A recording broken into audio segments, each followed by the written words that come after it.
Bonjour mesdames et messieurs, bienvenue à Indocat, votre émission qui traite d'informations locales. Voici le contenu de cette édition du 24 février.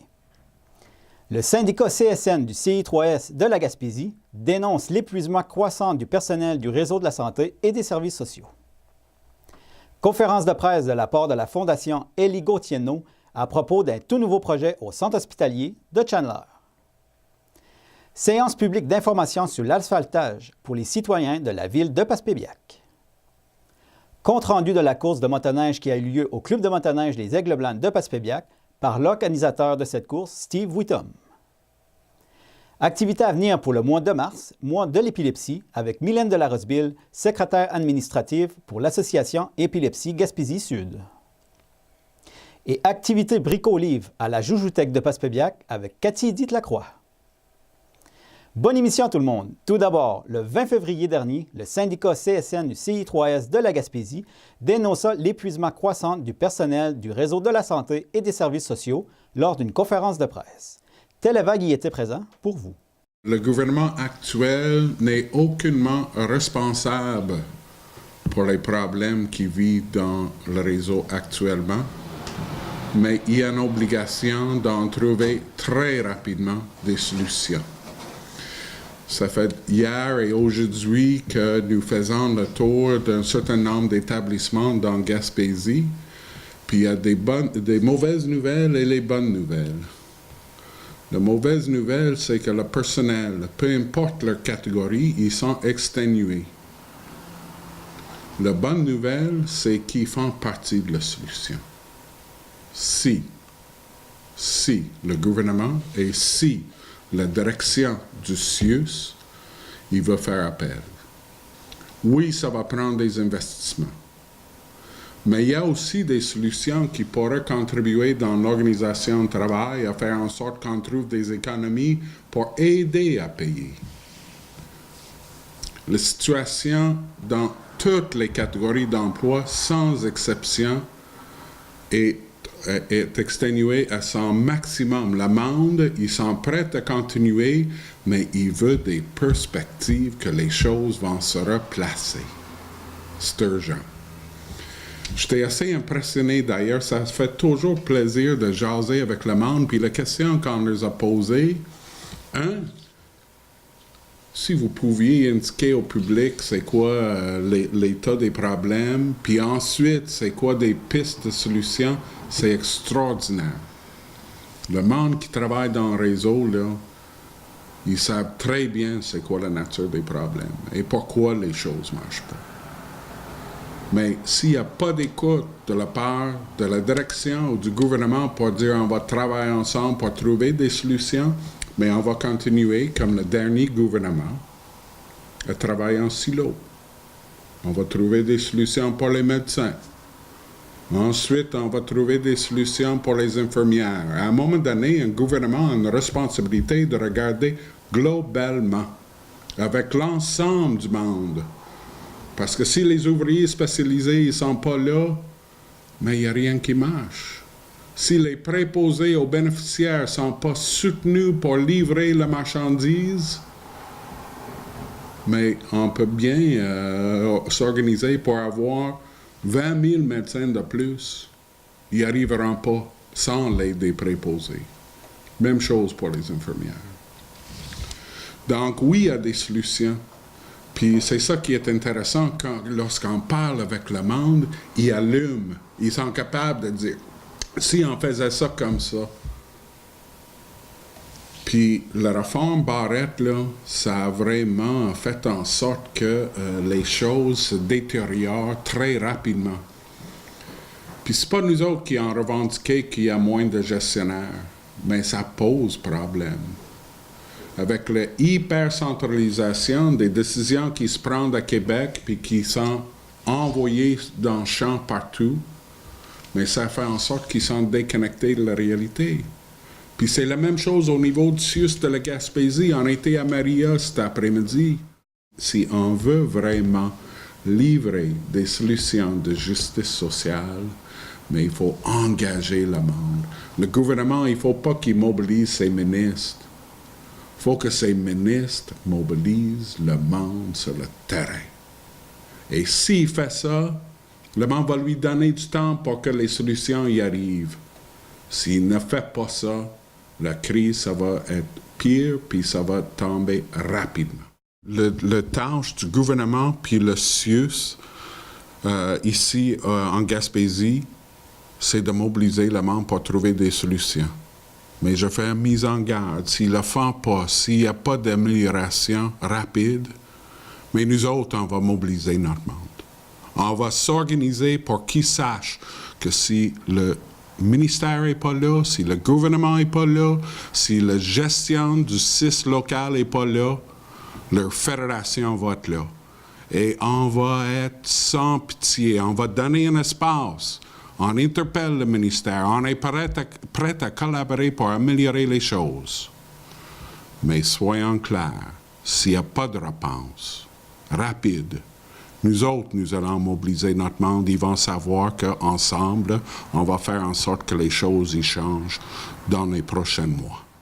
On est en attente d'une rencontre avec le ministère de la Santé sur des solutions en attendant le prochain négo, parce que le prochain négo, c'est l'année prochaine. Donc, nous attendons une rencontre au cours des prochaines semaines pour justement dire, en attendant, on fait quoi? Donc, ça va être important. On va voir vraiment s'il y a une écoute de la part de ce gouvernement-là. Même chose dans les services de garde. On a eu une rencontre dernièrement avec le cabinet et le ministre, là, mais il faut que ça se concrétise. Puis entre-temps, mais nous autres, nous sommes en train de préparer la prochaine négociation. La prochaine négociation, ça va être une étape hyper importante aussi. Le 22 février dernier, au centre hospitalier de Chandler, avait lieu une conférence de presse de la part de la Fondation Élie Gauthier-Nault à propos d'un tout nouveau projet. Quand on a commencé la Fondation, début juin 2017, le but de la Fondation était d'aider les jeunes en dessous de 30 ans afin de leur permettre d'apprécier ou de produire de l'art. Donc, c'était la mission intégrale de notre première mission. Le sommaire des activités de financement depuis juin 2017, je vous dirais qu'on a amassé dans les alentours de 40 000 $. Donc, la communauté elle a été très, très généreuse et on remercie les gens qui se sont investis. Puis, Élie étant un artiste, musicien, qui faisait à peu près tout, nous touche, moi et Marie-Claude, pardon. Ça nous touche beaucoup parce que on se revoit un petit peu dans lui. Puis au niveau de la distance, ça ne nous dérange pas qu'on vit en Gaspésie, nous autres. Fait que ça nous fait plaisir de travailler pour la Fondation. Et puis, la Gaspésie m'en a donné beaucoup. La Gaspésie a été bonne pour moi. Et le plus je peux m'impliquer dans quelque chose qui se passe en Gaspésie, le plus je vais le faire. Le deuxième volet, qui est l'idée de Kathleen encore une fois, le deuxième volet était d'améliorer le confort des enfants et parents qui doivent fréquenter le service pédiatrique du centre hospitalier de Chandler.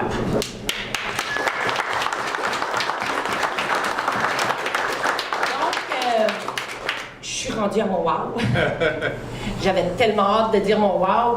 Fait que ce qu'on va faire, en gros, je peux vous dire que j'ai déjà venu en pédiatrie cette semaine pour la décoration. Fait que ce qu'on va faire, on va améliorer les chambres en pédiatrie pour commencer.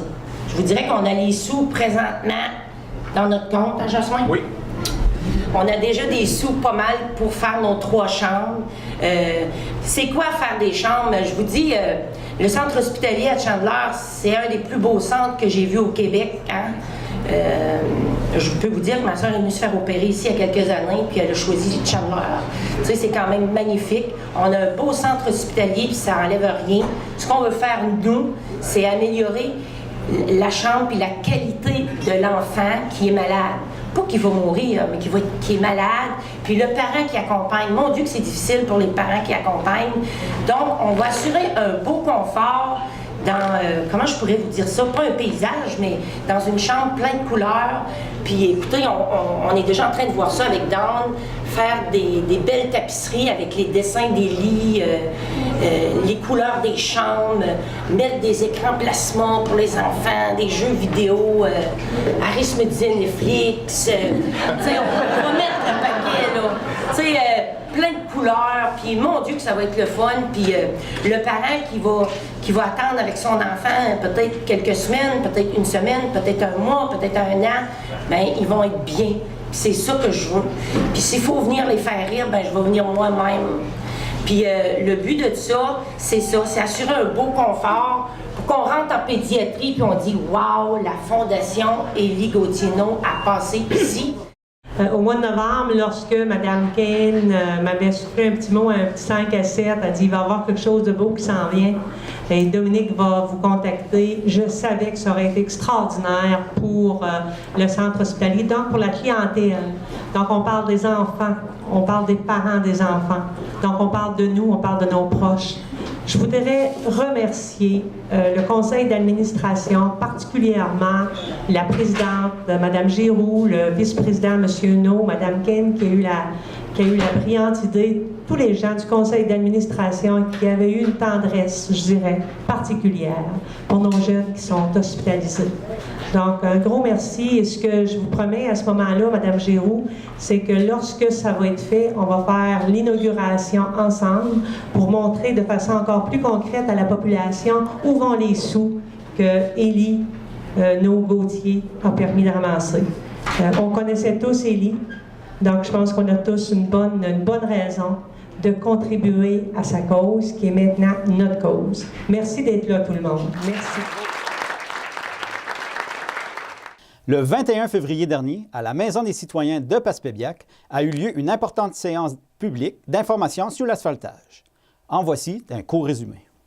Le but de cette rencontre d'information publique, c'est d'informer la population sur l'état de la situation de notre réseau routier, sur ce qui a été investi dans les 10 dernières années, ce qui a été fait dans les dernières années comme action, ce qui sera fait cette année et dans les prochaines années, les coûts relativement au genre d'asphaltage qui peut être fait, et aussi de voir avec vous les possibilités de faire autrement, de faire plus avec moins, entre autres.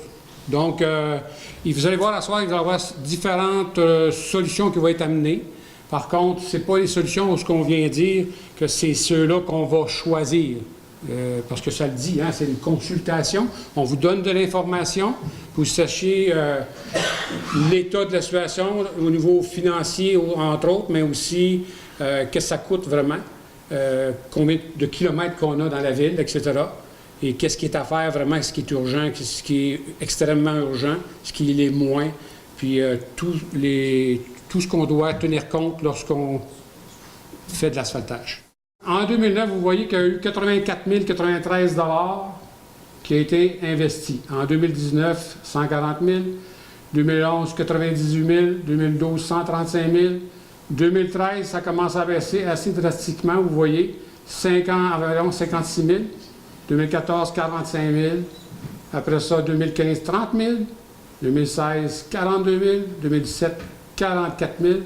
Et 2018, 206 000. Donc, votre conseil municipal présent a dit que c'est important. On l'a mentionné. On pense que par la rencontre qu'on fait aujourd'hui, on croit que c'est important. C'est pour ça qu'on voulait vous consulter et vous donner de l'information de ce qui a été fait. C'est pas normal que pendant plusieurs années, que la Ville de Passepébiac n'a pas mis les investissements nécessaires. Parce qu'à chaque année où ce que la Ville ne met pas l'argent minimal à mettre, qu'on peut penser c'est 200, 300 ou 400, on ne sait pas. On va en parler un petit peu plus longuement tantôt. Mais nous, on le sait que c'est important. Puis à chaque fois qu'on n'en met pas ou qu'on baisse ça à 30 000, à 40 000, c'est parce qu'au bout de la ligne, à un moment donné, il y a quelque chose qui va nous rattraper. On ne sera pas en mesure de refaire le système, le réseau routier au complet. Plus qu'on attend, moins qu'on en met, pire ça va être. On sait que le 4 km de la rue D sont en extrême urgence. Il y a d'autres secteurs qui sont en urgence aussi dans le plan d'intervention. Il est mentionné que le secteur entre les deux troisième avenues, soit l'Est et l'Ouest, de Saint-Pédis, qui est à faire. Lui, il est en urgence. Il y a deux autres secteurs qui sont un petit peu moins urgents. Puis la rue, la troisième avenue, la troisième avenue, de la route Saint-Pédis à la rue Chapadeau, qui est à refaire aussi. Mais c'était juste pour vous montrer question d'endettement. On parle de, pour Passepébiac, un 15,5 millions, mais en fait, l'endettement à la charge des citoyens est de 8,7 millions. Ce qui veut dire que pratiquement la moitié, c'est, oui, on est endetté, mais c'est des argents que le gouvernement, par l'entremise de subventions, parce qu'on a des projets dans la ville de Passepébiac, qui nous remettent à chaque année. Donc, il ne faut pas s'inquiéter que c'est 15,5 millions. En fait, ce qu'on doit supporter, ce que les citoyens doivent supporter, c'est 8,7 millions. Pourquoi je montre ça? C'est comme je l'ai mentionné, c'est important d'avoir un visuel par rapport à ce que ça peut représenter dans vos poches. Donc, la cible, naturellement, c'est d'essayer pas nécessairement de faire les 42 km l'année prochaine, mais quand même de faire ce qui est dans l'urgence, là, sans tenir compte des secteurs où il n'y a pas d'égout d'aqueduc, comme je disais tantôt dans la route D. Mais il y a 27 000 ou 27 km, je veux dire, à faire. Donc 27, ou 28 km à faire. À asphalter dans un calendrier réaliste, tout en respectant la capacité de payer des citoyens et en s'assurant de la sécurité de tous. Parce que naturellement, une route qui n'est pas bien entretenue, mais ça pourrait éventuellement causer des problèmes de sécurité. Et ça, on ne veut pas ça. Mais il faut quand même aller dans un calendrier réaliste qui veut dire que notre capacité de payer aussi dans un temps donné. On va vérifier aussi la disponibilité des programmes, puis ça, on va le faire à chaque année qu'il y aurait des argents à mettre, là. C'est important qu'on puisse, si on a une pièce, puis on peut en chercher une autre pièce de plus, bien, on va essayer de le faire. On ne dira pas, bien, on va investir, puis on ne va pas le chercher. On va aller chercher le maximum. On va faire attention à la capacité de payer des citoyens, avec tout ce qu'on s'est dit ce soir, qui a été dit, que les réponses qu'on a obtenues, oui, on va considérer le fait qu'il n'y avait pas tant de monde que ça, mais il y avait quand même des gens qui se sont déplacés pour la question. Et possibilité de référendum dans le sens que vous savez que de par la loi, lorsqu'on parle de projets X qu'on fait dans la ville, il y a des fois, il y a des possibilités où il y a des obligations de référendum, lorsqu'on parle de gros projets. Et là, je ne dis pas qu'automatiquement, pour tout, on va vous faire des référendums. On ne fait pas des référendums pour faire plaisir de faire des référendums. On va en faire lorsqu'on va être obligé d'en faire. Mais avant qu'on décide de faire un projet, nécessairement, on va avoir vérifié la capacité de payer des citoyens. Puis l'endettement que je vous ai parlé tantôt, moi, c'est pas vrai que je veux qu'on se ramasse avec une ville qui est endettée au coton qu'on ne peut plus rien faire. Parce que dans tout l'ensemble du dossier d'asphaltage, il faut toujours penser aux argents que la ville doit mettre aussi dans son développement et dans ses services. Si vous dites on fait juste l'asphaltage, on recule d'il y a 50 ans ce qui se faisait, pas de développement économique ici, mais c'est pas de la manière qu'on va arriver à faire payer, nos infrastructures par plus de monde. Donc, il faut faire du développement économique à travers de ça. Donc, il faut avoir des argents pour faire ça aussi. Pour amener des gens qui vont être intéressés à aller s'installer à Passepébiac en s'occupant de nos routes aussi. Parce qu'ils vont dire que c'est une belle ville, puis il se passe des choses. Donc, oui, on tient compte d'asphaltage, mais il faut tenir compte du développement économique aussi. Steve Whittom, l'organisateur de la course de motoneige qui a lieu le 16 février au Club de motoneige Les Aigles Blancs de Passepébiac, nous donne un compte-rendu de l'événement. Steve Whittom, l'organisateur de la course de motoneige qu'on a eue au Club de motoneige des Aigles Blancs de Passepébiac le 16 février dernier. Comment ça s'est déroulé? Ça a très bien été. Beaucoup d'inscriptions? On a eu 80 inscriptions. Puis la température était des nôtres, on a eu beaucoup de spectateurs? On a eu une bonne foule de spectateurs.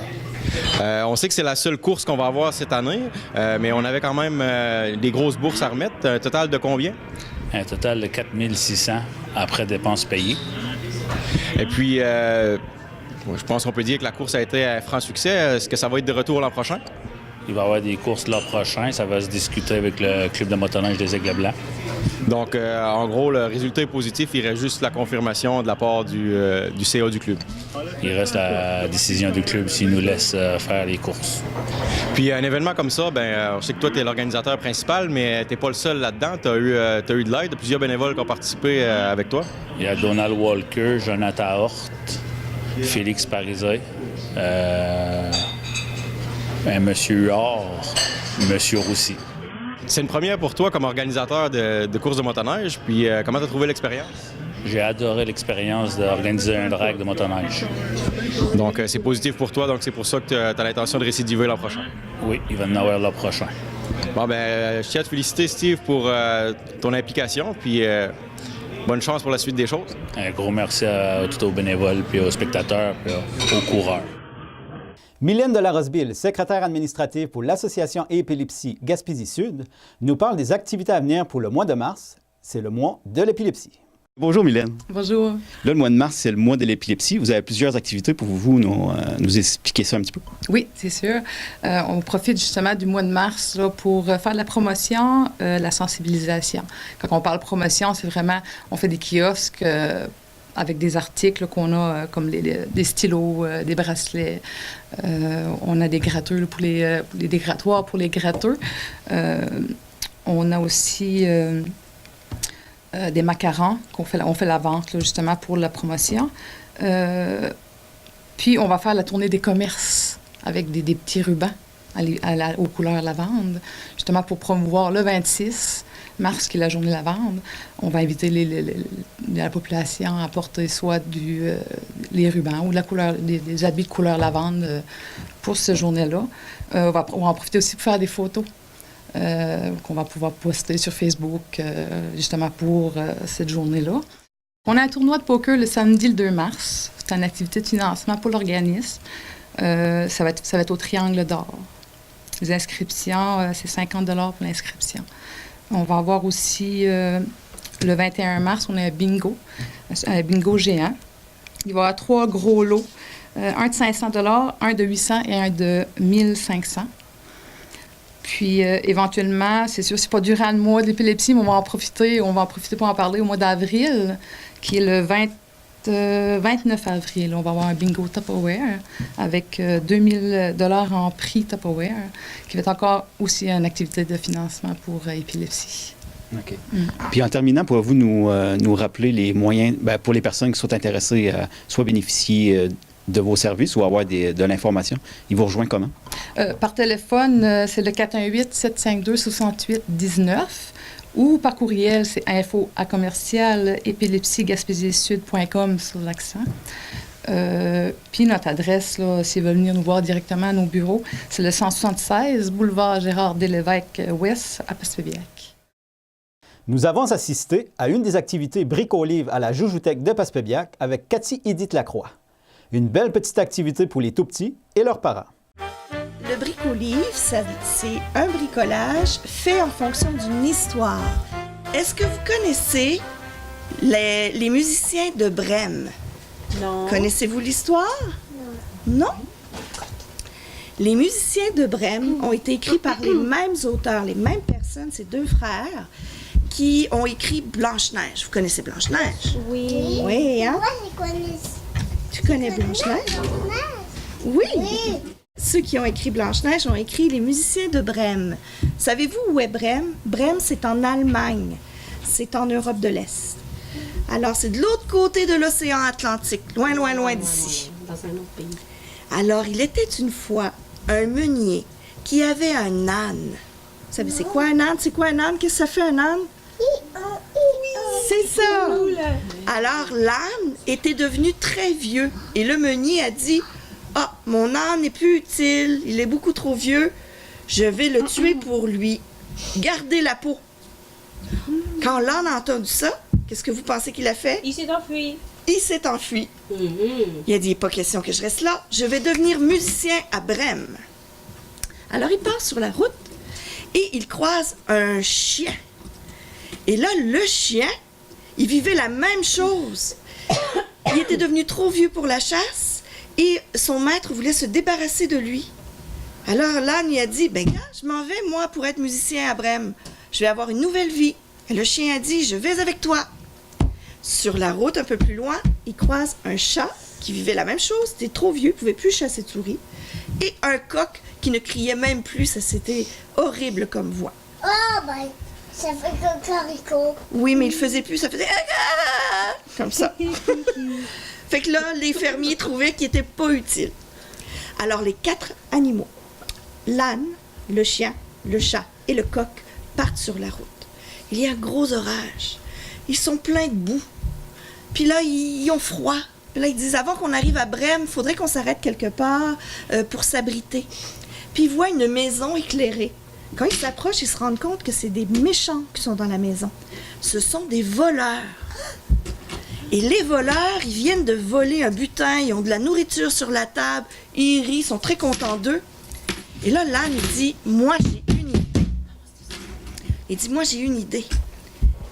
Il dit, si on leur faisait peur pour avoir la maison, rentrer dans la maison et manger la nourriture, nous.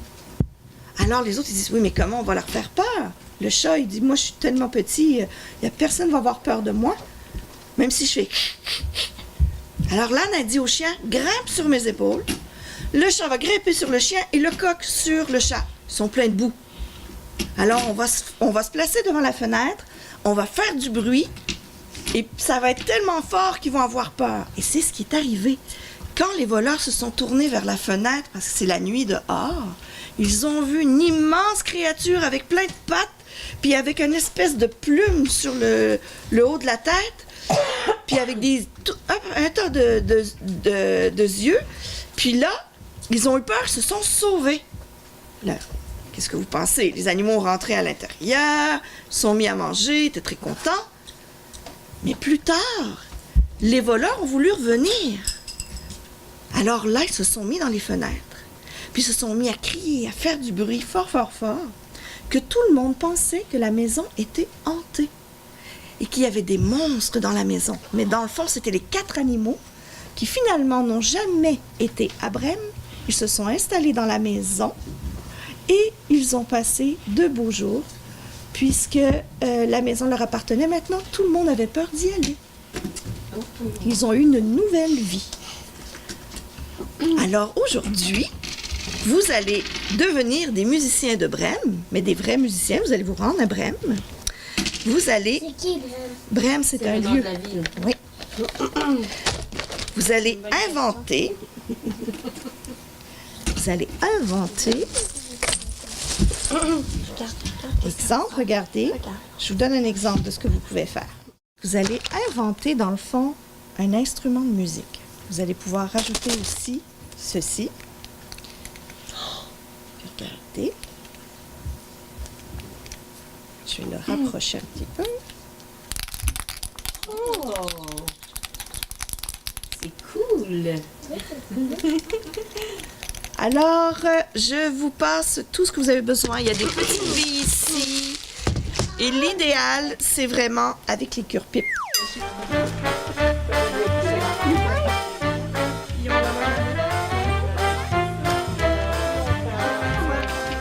Alors, le prochain Bricolivre, ça va être le 7 mars. Le thème n'est pas encore choisi parce que ça va être en fonction du livre, mais ça va se passer ici dans la Joujoutech. OK. C'est pendant la relâche? Oui, c'est un jeudi le 7 mars, ça va être à 1h30 comme d'habitude. OK. Merci. C'est un plaisir!